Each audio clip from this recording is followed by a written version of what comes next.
Hello, thank you for joining us. My name is Hora Sultani.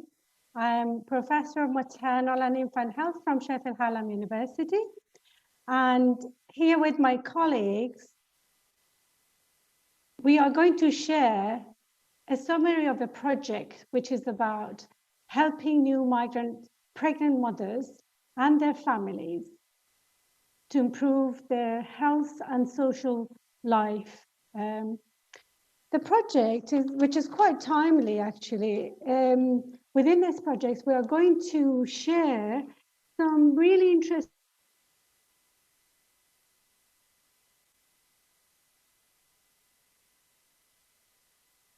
and manage to help new migrant mothers. It's a really good example of social inclusion and community engagement.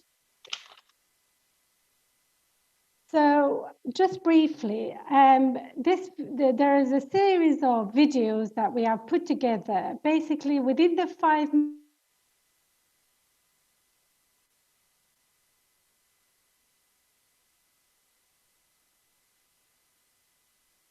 and it was a multi-country, multi-center project.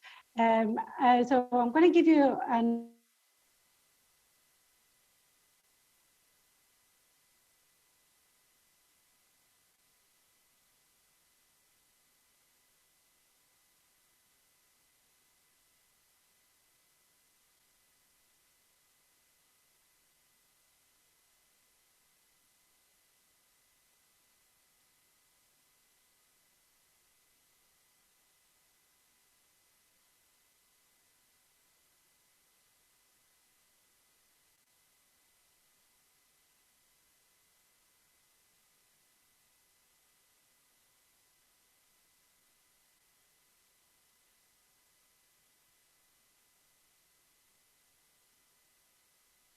I am really sorry, I don't know what's gone wrong with the connection. So basically there's going to be a 5-minute introduction to the project. And after that, we've got beautiful videos from women who are called maternity peer supporters, and they've been trained to help new migrant mothers. So it's going to be their experiences of how they helped other mothers and how they feel that they are contributing to the community by helping new mothers.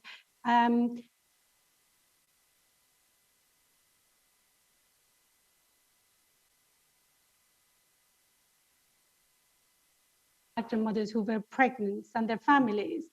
So I hope you enjoy this video, and after that we're going to have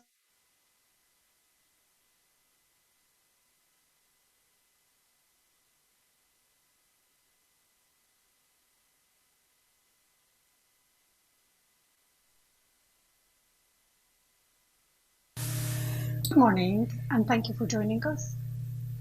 This is a great opportunity for us to be able to share our experiences from the Orama project, along with my colleague, Ghazala Oshaqi and Ilham Kofta, who are maternity peer supporters and coordinating the maternity peer supporter groups.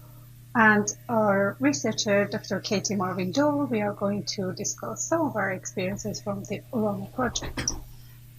The Orama project was funded by the EU Commission, and we had several different partners across Europe, including our partners from Greece, who were coordinators, and also other partners from the Netherlands and some other organizations across Europe, including the European Midwives Association and European Forum for Primary Care. The aim of this project was to develop a care model which improves the health of migrant mothers and the babies.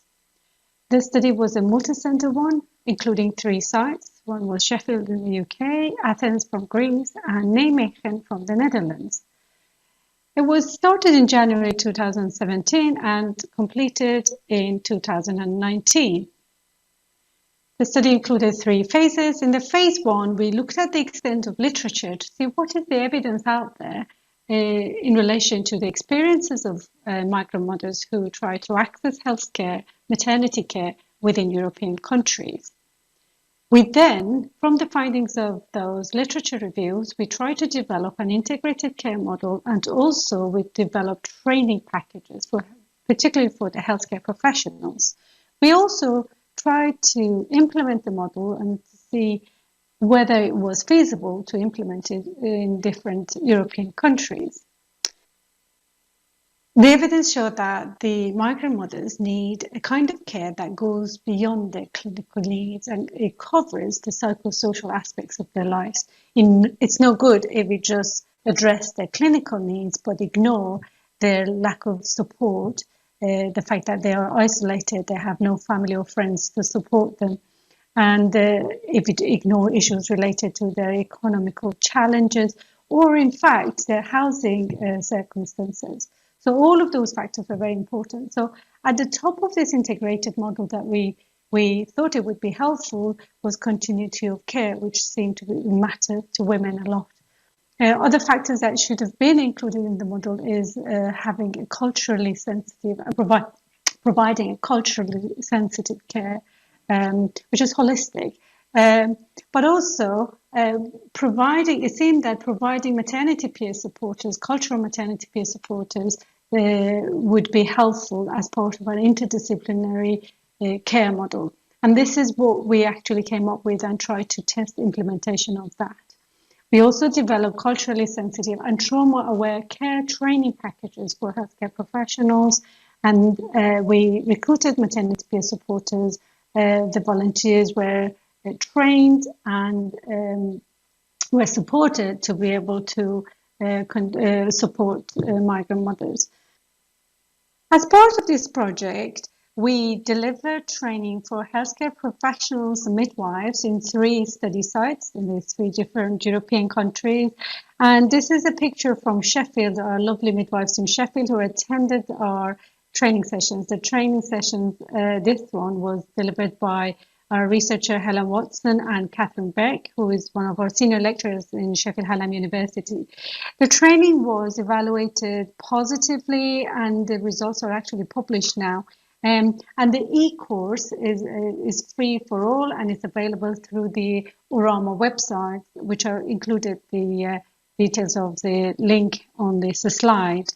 One of the very important features of this integrated care model was including maternity peer supporters. It wasn't very easy to recruit at the beginning, recruiting women from ethnic minority backgrounds or from migration background, but we managed to recruit through Facebook, through language classes, through women's swimming sessions, or networking with the local communities. We managed to recruit initially about 25 maternity peer supporters, 23 of whom attended the training sessions, and 19 of these ladies actively supported new migrant mothers during pregnancy, birth, and after birth up to 6 weeks postpartum.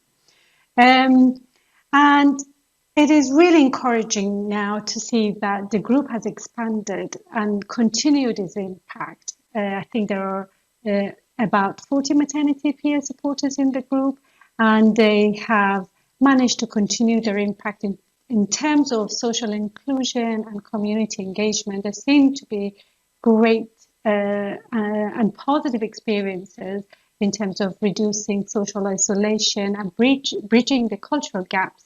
And also, I think above all, the experiences of maternity peer supporters. They expressed immense satisfaction with their roles and feeling fulfilled with being able to support other new migrant mothers, and also in terms of increasing their self-esteem and enhancing their confidence. And we have evidence of increased job-seeking activities. A lot of these ladies managed to get either voluntary job or paid job, which is fantastic in terms of their social inclusion and community engagement. So now, within the next few slides, we have summary of these experiences expressed by maternity peer supporters and also some migrant pregnant mothers, which are we hope you enjoy them. And after that, Ghazale and Elham are available, and myself, if you have any questions. We'll be delighted to get any feedback or comments from you, or if you have any questions, please feel free to contact us. Thank you very much.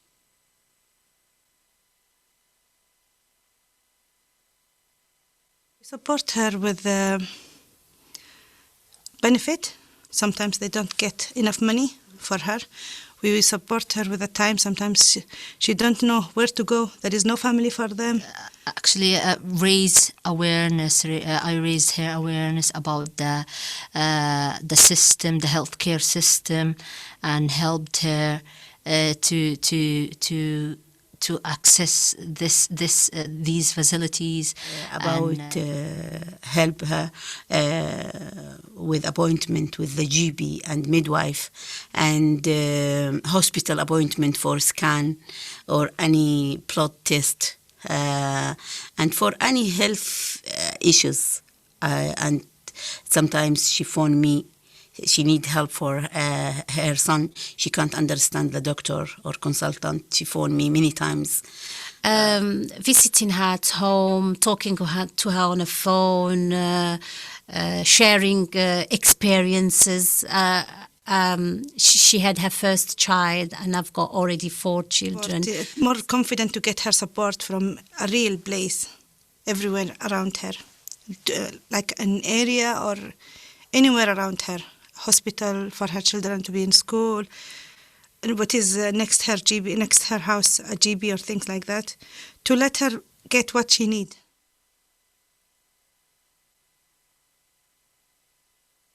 Various reasons. I joined this group nearly a year ago, and it was really interesting because I had to help refugee mothers who just came to this country without language, without friends and family. So it's just like a support to this person. And to be helping the people, the patients, how to be confident and how to get her support, exactly what she needs, because they don't know what to do, especially when they are coming as a refugee. First thing to help, I'd like to help the people need help, especially the refugee who came without no experience, no language, no anything in here. Same like when I came to this country, I would like, I said I need help that time. So she reminded me the olden days when I came, that I need this help. So I was very happy to help. To improve my skills like communication with others and English language, gain experience and explore health, how we can access the health so we can help others. I always wanted to work with NHS, and this to help me, and will be help with other people's from my experience and skill, because I have a master degree from Hallam University, and I have biomedical laboratory degree from Yemen. Actually, to explore this new exciting role and gain experience, learn new skills, and mainly to support vulnerable women and help them to access the health care and advocate for themselves, and promote inclusion in the society. To help people, the one who refuse, they live in UK, but they don't know, they don't have the lack of information. This maternity, so just to help and support people. Yeah.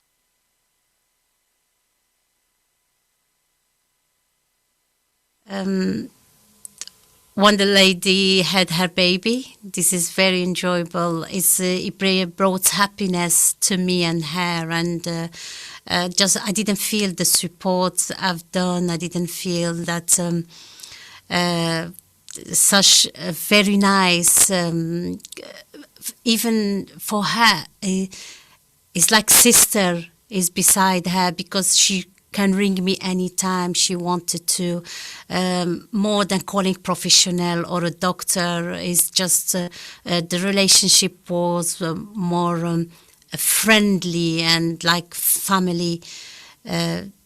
This is very good feeling for both of us, to be honest. Yeah. Really enjoy to help people, and the lady with her, she's the same culture, and I know new friend, and her I enjoy with the staff.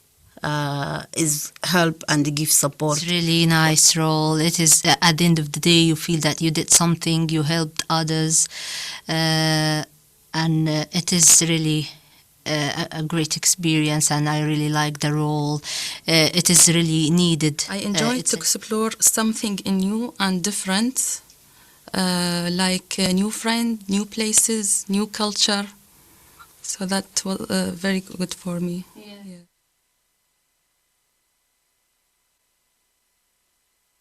The challenge for me was how being a lone worker and a new culture, self-depends, and how I was arrange my time with kids and home. All that was the challenge for me. When I start with her, she refused that. She said, no, I don't want to do it with anybody. I don't need it. I don't need it.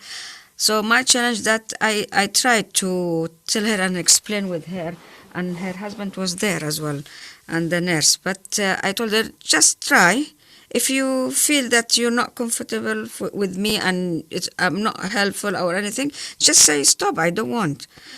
And now we are friends. Until now, she had a baby, and now we are still friends. Yeah, it's some challenges. It's because of my job.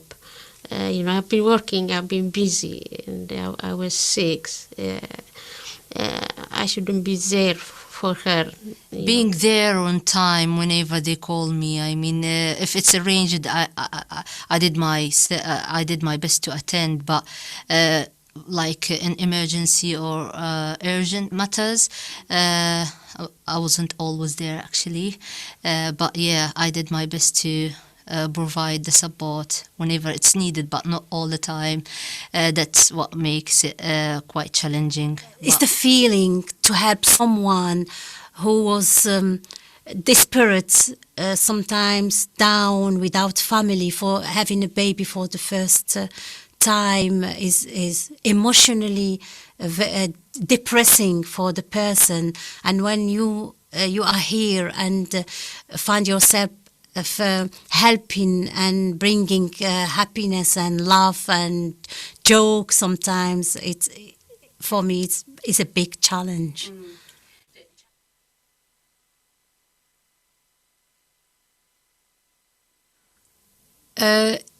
It affected me because we had now certain time to be together, maybe 3 months or more, and after the 6 weeks after the baby born, so we're not going to see each other as much because our contract is stopping here. And but for me, to be honest, I want to be still asking for her. I don't want to cut because the contract is finished. I just want to make sure she's always good and the baby is good, and if she needs help, she can always call me. So why not? Yeah, this project, it's helped me, and it will help them. Yeah, help me because it give me experience, this one, and confident to move on and to do more and more. I don't want to stop. That experience made me more responsible and think about others, how they need, or what they need, and about their issue and difficulties. And I try to help her, and what the difficulties that they face, and maybe more confident and independent.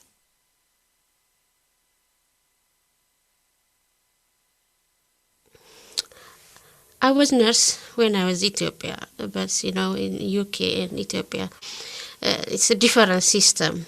But I have got some training this Oroma. So I have got from training.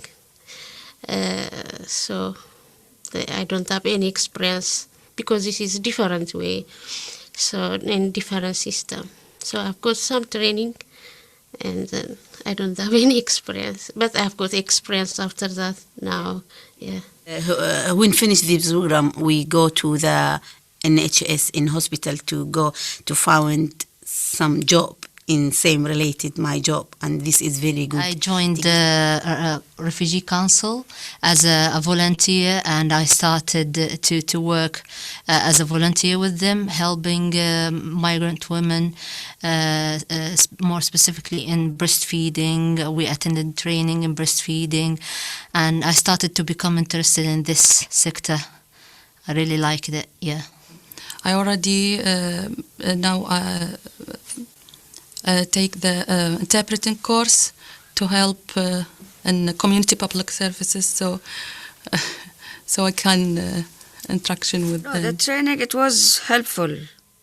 Give us lots of experience, lots of learning, lots of things that we needed to help.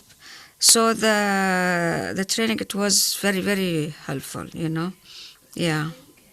I think, this project is like opening us so many fields. So you can think about, it's not scary to go to hospital and ask for a job. It's not scary.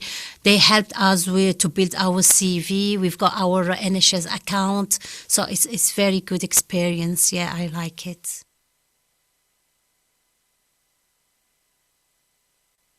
Like that, yeah. This project. Yeah, it's like creating another friendship, yeah. Here, I practice more. I get a lot of information. I meet the people. I meet the teacher. Things like that. I hope to be continue like that, to get support more than this. I hope, that's my finger crossed, to get a nurse. Thank you very much, because I've got a lot of experience from this project. So, but I wish I could carry on with you, but really good. Yeah. So, and say thank you for Oroma people. Group and the staff are fantastic. We've been friends, all of us, and we did a group in WhatsApp for anything like this. We share information. We share what we have to do, and the project is very, very nice. I hope it doesn't stop and carry on. Yeah, they need such help. And thank you very much.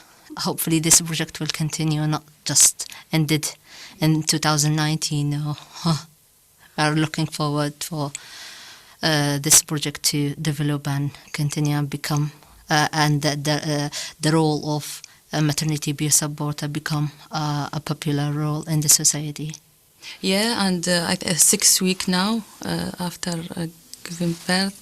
And last week I went to her to visit her, and she was great and blessed with her new baby. Yeah, so it was good. Yeah. I wish this project doesn't stop, to be honest, because it's a good experience, and I explained to a friend of mine that's what I'm doing. They were so interested and they really wanted to go on it, but hopefully it's going to be on for the next groups, inshallah. Yeah.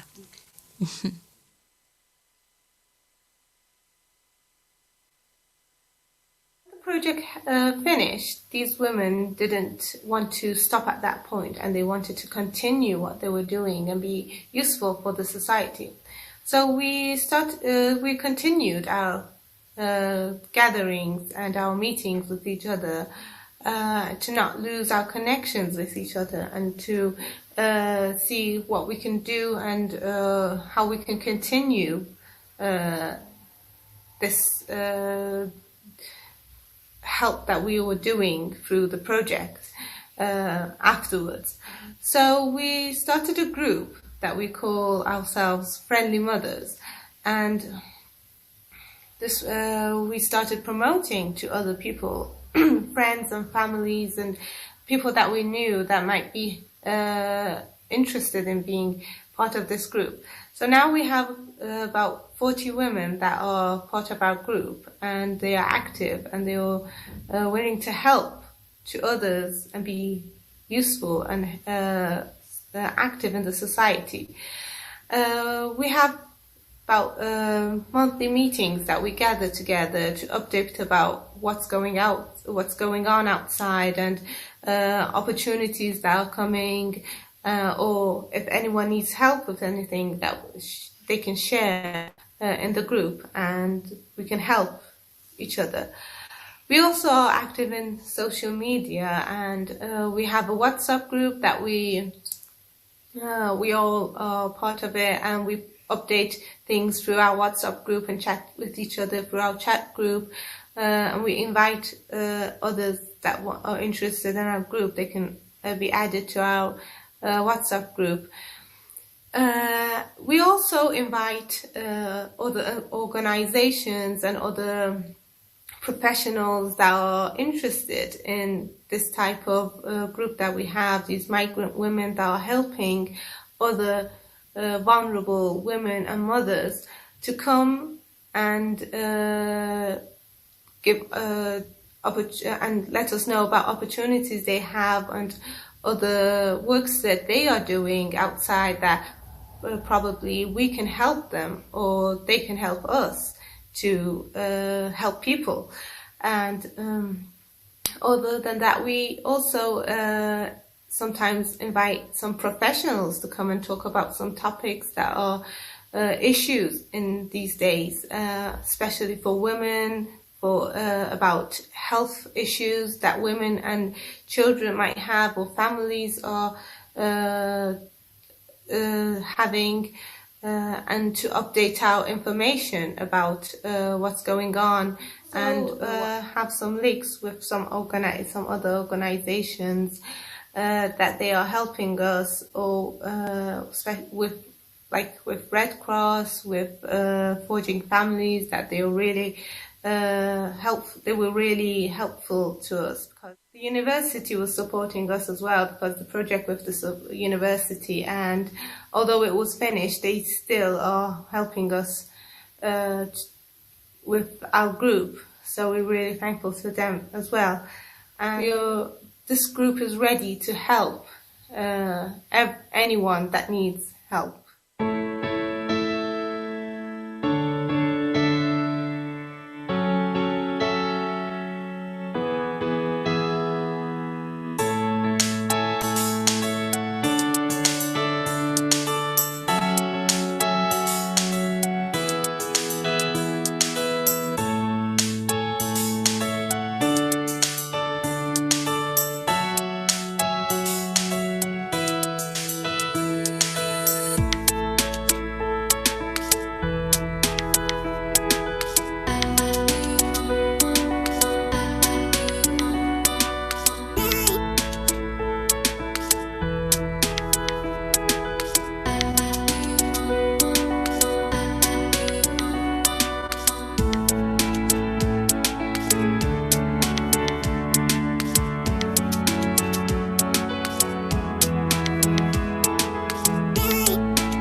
I hope you enjoyed the videos, and thank you very much for your very encouraging comments. I apologize for my initial internet connections, but yes, I hope the videos have made up for it. And there were a series of questions which I think most of the questions have been answered. I think Ghazala beautifully answered your question, but just to reiterate that and give a little bit more details in terms of the continuing, the impact of the project. We, for example, during the LIFA project, we only recruited 20 maternity peer supporters, but Ghazala and Elham in particular, who've been coordinating the group, they continued in recruiting, and with partly very limited support from us, trained the new maternity peer supporters, and they now recruited about 40 maternity peer supporters. And you can see the impact has been really multifaceted, not only helping migrant pregnant mothers, but the maternity peer supporters are benefiting from it so much. So the group now, they organized, before COVID-19 crisis, they had monthly meetings every Thursday. But they actually created this WhatsApp group, which digitally and remotely they've been sharing information. And well, I can see as well. And it's been amazing what level of information being communicated and how helpful it could be, these resources. I think it's, I hope, we really love to see your comments about how do you think this could impact on social inclusion. But the other thing, I think in terms of the challenges that this group is supporting is obviously evolved from what the format it had during the project, because we've learned a lot of lessons, and it was very challenging the way that it was implemented within the NHS. Now the group has become more independent, and they are trying to find ways that they can work and continue independently. But as Ghazala said, they're working with charity organizations like Forging Families. Also, I think is Maternity Voices and Red Cross. But any other organizations that is out there that could help them to maintain this level of activity and really, really kind of fruitful project could continue would be fantastic. I think there was one question, sorry, I'm going to answer one question about how we recruited maternity peer supporters. If you talk to any, I think researcher or I think project organizers, you could see they always talk about how difficult it is to recruit women from ethnic minority background and migrant background. And we found that those challenges at the early stages. Then we found a way by going to, as I said, like communities, specific communities, women sewing sessions, markets, quite really thinking out of the box and attending and having one-to-one discussion with particularly key community members. Elham, for example, who was she was an English teacher to migrant mothers. She was instrumental in helping us to recruit. Thank you. So, Elham, would you like to give a little bit more details about recruitment and how you helped with that process? Yeah, recruiting, it is, I know it's a bit challenging for communities that don't have the language to speak about or know what we're doing, but it was really interesting, particularly with my current role, which helped me a lot to get involved with the community and women's and get recruited, recruiting new ladies that who's new to the country or disadvantaged women who is set at home, they don't know what to do, relying on their partners, and then we talked in the groups. We have community groups in WhatsApp and media on Facebook, and also we had word of mouth, which is really highly spread so quickly, and this has really helped, particularly in the community in different languages, which is gave us the opportunity to speak other mothers in different languages as well, to get them understand what they can benefit and what they can do, and they are having their own voices there and choices to take it or leave it, and giving them given the opportunity to get involved in the community, you know, to integrate in the system as well, and getting to know what care they can have in the community. Also, recruiting is not just about going to the communities. Personally, I did go to the communities. I met the Yemeni community. I met some other ladies who works in classes. I do deliver some courses in other, you know, sectors, which is like community centers or libraries, and it get me the opportunity to spread the word out and to pass on some more leaflets to spread more, and that made our recruitment more easier. It was in a short time, so we didn't have a very long time to share our recruitment, but it was really challenging and amazing how quickly we get responded from people, you know, wanted to get, you know, involved in a Roma project. And believe it or not, we have people now and ladies who's in the list willing to get back and to say, are we going to run that project again? And I just don't know whether, I mean, we're still continuing the work with the people, even though the project has ended, but it doesn't mean we have to stop. There's other communities that do the same job we do, like Dola Project, which they doing the same thing, helping modern pregnant women, and also the project of Refugee Council in connection with the project called HARP, which is a really fantastic project as well, in connection on supporting new immigrants, new arrivals to UK, and spreading the same, you know, the same project. We thinking of how to help these people and community integrate to the society of the UK. Thank you. Thank you. I think we're getting really good comments. Thank you, everyone. And I think the issue about, obviously, this group is working voluntarily, which is brilliant, but there are some expenses that needs to be covered. And as I said, so far, we've been trying to work closely with them, trying to introduce them to other initiatives across Sheffield to be able to link in and manage to support. For example, as I said, Forging Families has been brilliant in providing free rooms, but there is more really needed to be able to at least compensate people's expenses. And given how beneficial this has been to the community, I hope they can link in and continue this. I think there are examples from, I think, Liz, I'm going to mention your name, but we've had Maternity Voices contacting us and saying that they actually have had difficulty recruiting women from ethnic minority background to be part of Maternity Voices to influence maternity care provision and service provision. So we're hoping, I think Khazala in particular is liaising with them to be able to work with Maternity Voices to be able to get trained and work as a co-chair. So there are lots of opportunities coming up, and hopefully they get, they get a more powerful voice in making differences in the health of the pregnant women as a whole, not just for migrant mothers.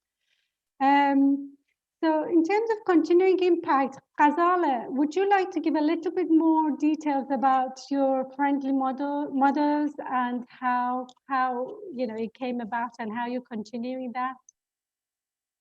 Yes, well, as it was mentioned in the video, so the ladies wanted to continue, as they were saying. So we continued our meetings with each other so we don't lose our connections with each other. And well, the university at the beginning was really helpful because they were still supporting us and they still let us to give the connections to us and let us be together. But yeah, we needed more support and we were looking outside with other charities, other organizations to see how they could help us, or if there's any way that we could be useful for their organizations. As Horace mentioned, we have meetings with Red Cross, Forging Families, Maternity Voices, lots of other charities and organizations. We have meetings with them, and we have talked like what opportunities that we can have together. Luckily, we got a connection with Forging Families, and they were really helpful to us because they gave us free venues for our monthly meetings.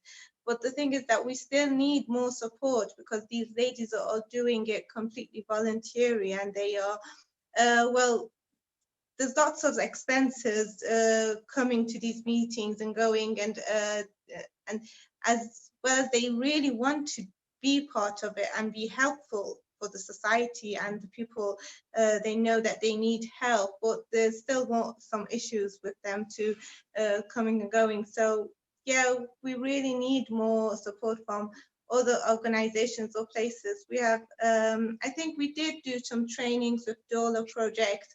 Someone was asking over there that we mentioned it with City Council, the Doula Project. Some of our MPSs have been going through the trainings, and they are, I think Elham knows better, they are working with the Doula Project at the moment as well. Some have been connected with the Red Cross and other places as well. So yeah, there's a group that of about 40 women that are now all being trained for being a maternity peer supporter. And some of them have had women, but some of them are new, and they are looking forward to be connected with like a pregnant lady or a vulnerable woman that they know that they can help them. Yeah, and we are looking forward to take it forward. All these ladies are willing to help, but they just need well, it's ready over there, but they need a place to be connected. The connection in between is missing. That's the good news, Ghazala. I see lots of positive, encouraging comments and chats here. Lots of people wanting to hopefully liaise and work with you. So it's fantastic. I have to also mention the link with Light, the mental health initiative. We have had several meetings with them, and they seem to be very encouraging and supportive. And as part of the monthly meeting that Ghazala coordinated, they invited external speakers, and according to what women want. So Ghazala asked women what are the priorities in terms of health information, particularly related to pregnancy and reproductive health, but in general related to family health. And you came up with a list of priorities, haven't you? And every month you try to organize an external speaker to come and talk about factors like even lifestyle, diet, physical activity, weight management, for example, having some yoga relaxation sessions, issues related to mental health, FGM, child development. So I think that it's really an important venue now. So the group is really evolved. So the maternity peer supporters get together and also bring the women that they look after, and they have joint session. And it seemed to be a lot more practical than what we started, but I think that seems to be the way to take it forward and continue the impact within the society.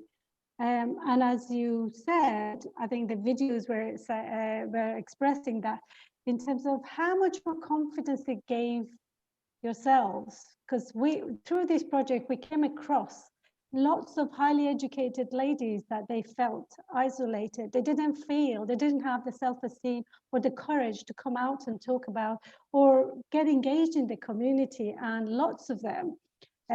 So this gave them the opportunity to come and understand. So for them, helping migrant mothers was a way to get to the community, build their CV, and hopefully to go and get more opportunities and, working opportunities. Is there anything you want to say about that, Ghazala? Yes, well, yes, as you said, these ladies didn't come out of their homes, or they were still in their small community before this project. But then when they understood about this project and they joined it, they found out that how much they could do for the society and how much helpful they could be for it. So that's why they didn't want to just go back to the starting point they were after the project finished. And lots of the women that were included in the project found new opportunities, new, as some of them said in the videos, they found job opportunities, new courses they could go and get more information and get more support, or they found new places that they can go and join them and continue the work they were doing. So as they say, the confidence grew up through this project, and that's why they didn't want to finish it, and they wanted to go forward with that. Thank you. Elham, is there anything you want to add to the discussion about? I think with this project as a start, it was really amazing to discover what other communities are struggling with, particularly women, because they don't integrate with the other societies because of the language, because of the stigma as well, or the culture, which is a really a big impact. And through my work with this project, I mean, I'm an ESOL tutor, and we do have some students and people who come from abroad with because of the crisis, running away from problems, getting to have stable lives in here, and then they don't have the same facilities of care in their home care, like in their country, like in the UK, and getting to know the new system, which is a big, really a challenge for them. And I realized through our work with these people, we found there is more work to work on with these people, particularly people with mental health. And I think is a very big gap, and that is missing as well.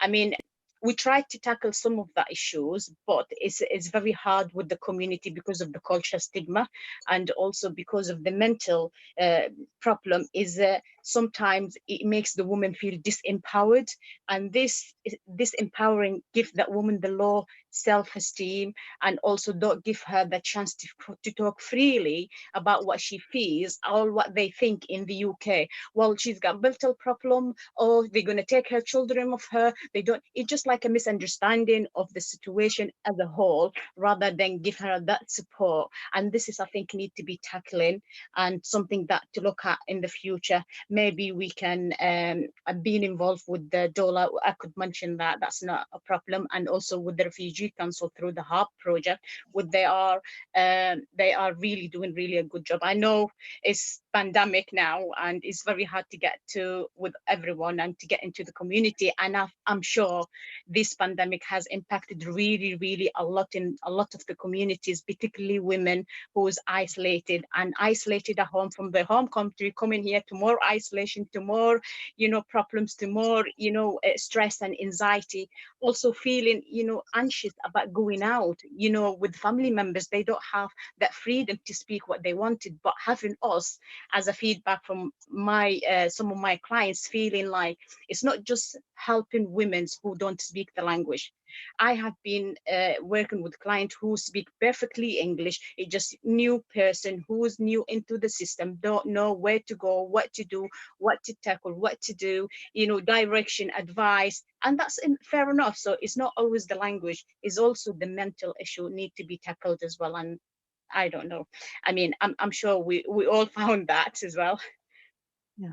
Thank you. I think there are lots of great examples, obviously, and we, as I said, we'd be delighted to share my experiences. Anybody interested to contact us, and also I just wanted to say we're grateful for your comments, and if you don't mind, we're going to use some of them for promoting the project, and also, hopefully trying to get more connections for the group, because we are hoping we can continue supporting them, but there's a limit to what we can do. And it's really shame to see so much enthusiasm and so much great effort and interest and not be able to continue that. And I think one of the things I have to say that was part of our plan initially, to kind of see how this project could be continued digitally, but unbeknown to us, the group started the WhatsApp. I think Elham, you started the WhatsApp group to be able to recruit. That was, and I think that also sometimes our understanding or kind of underestimating the abilities of the other communities. So, the group themselves, on their own initiative, started the WhatsApp group. And I think that's a very powerful way of now continuing its impact. As I said, I've noticed even during coronavirus, it was really helpful information being communicated. And as researchers, for years, we are trying to find out how, for health promotion, how can we use digital sources? And you've done it. So I think in terms of projects and sort of community development projects, this is a really good example, but also it's still, I think, is a good opportunity for doing more research projects. We have ideas about tackling mental health, for example, or, other health inequalities through having such a wonderful peer supported group. So I think these are other areas that we could focus on for continuing the impact and evaluating new interventions for research projects. So some of the questions that might have been missed or about the original project, we've got a few questions around how local hospitals and the midwifery care system responded to the project. Thank you I missed those questions. I think, well, through the project, obviously we started working with the Sheffield Teaching Hospital, Jessup Wings, and I have Hilary Rosser and Helen Basson. I have to mention they've been brilliant midwives, and the community midwifery team, Alison.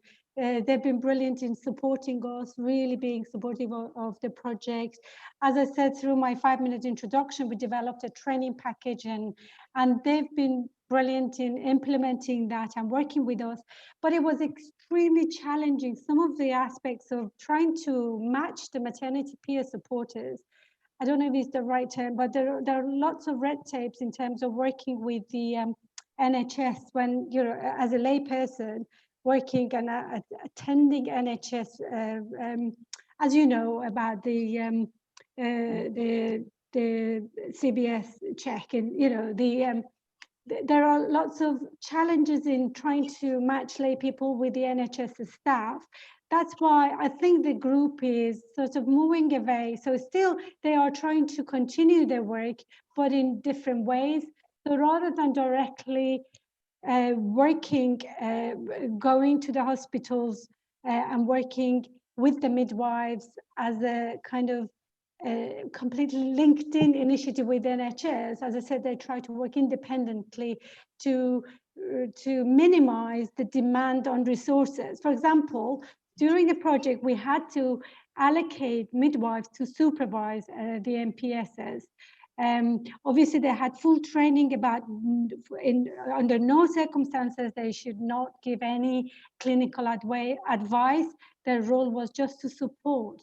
But there were a lot of complications to make sure that we don't breach they don't breach the rules with the NHS. So now, as I said, we are learning a lot of lessons to be able to continue this. So in terms of recruitment, they don't recruit the women through the NHS, but they recruit the pregnant mothers through the communities. So, okay, in a nutshell, the NHS, the healthcare services and systems, they were very helpful and very supportive and encouraging, but there were lots of challenges, and to minimize the resource requirement, I think the group decided to work differently. So they recruit the women from their communities and they support them by allowing them to attend their monthly meeting. They just have a telephone conversation, because there are lots of rules about, for example, lone working. If they had to go with the women and go to their home, if it was through NHS, there were lots of checks that they had to go through. So yes, in summary, they even though there were a lot of support and interest from NHS staff, they kind of working more independently now. So was there any other question that we may have missed? There were some nice questions about how many babies were there born within the project. I think as far as we collected data, obviously, through the project. I think Ghazala is trying to audit that, but I think from the project I could see across all the 3 countries, I think there were about at least 60 babies who were born, and within UK were 20. But I have to re-emphasize that there was a feasibility study for us during that 2-year project to see, is it implementable? What was the issues and challenges? What could be a model that may work? Was the model implementable? And we managed to show it was. And then we realized the MPSs are doing a fantastic job, and they wanted to continue their work and create impact and continue with the impact. And I think they showed that they are continuing impact and trying to not only improving their own kind of life, and experiences, but they're impacting on the lives of migrant mothers who are pregnant.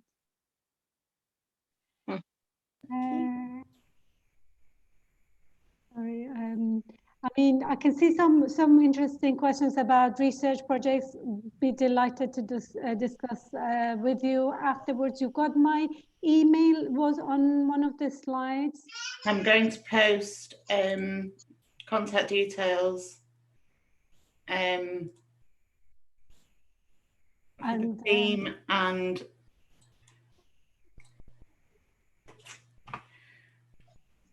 fantastic. Thank you. Apologies, I've sent that just to one participant.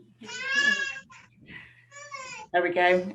So that's contact details for us, the link for the Arama e-course, and for the Arama Facebook page.